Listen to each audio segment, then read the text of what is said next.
as an agent of change, how do you think collaborations will evolve? How would you recommend a brand uses collaborations as a marketing tactic in 2025 and 2026?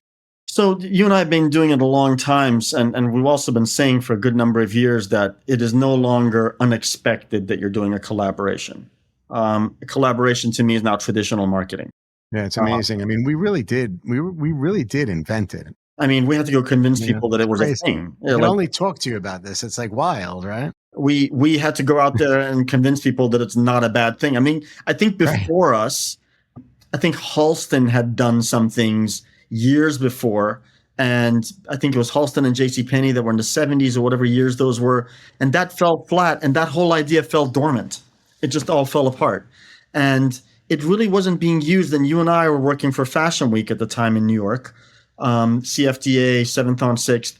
And sitting at the center of all of these fashion brands and all of these non-endemic to fashion brands interacting, it kind of like really popped in both of our minds that this is happening. And nobody's put like a structure around it and say, let us make this happen for you legitimately. I remember like Mercedes was the sponsor of Fashion Week, and they sit down with us and say, what can you do for us? How do we connect fashion and back to our brand? And how do we make this work for us?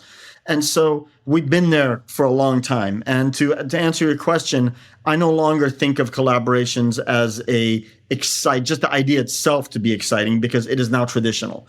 So what has to be exciting within the collaboration for it to function is it on strategy, which is the boring thing to say, but that's literally what needs to happen. And the second part of it, which we touched on earlier, is it a surprise?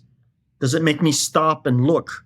If it doesn't make me turn my head to the right, then it's not something I need. We just did the Havaianas and Dolce collaboration. I don't know what the retail price is on a Havaianas, but it's like $50, $40. It's not very expensive. And obviously Dolce product is far more expensive than that. It sold out within 48 hours.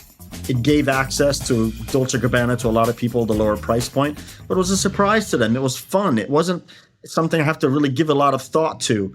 And it was a moment in time that complete sold through in the product, and it was a complete success because we created that surprise element within it. And because it resonated with the audience, it gave them access to something. Yeah, they're still popular. The Havaianas piece sold out, as you mentioned, Dolce & Gabbana in 48 hours. It also did tremendous with Maison Kitsune. It was really tremendous.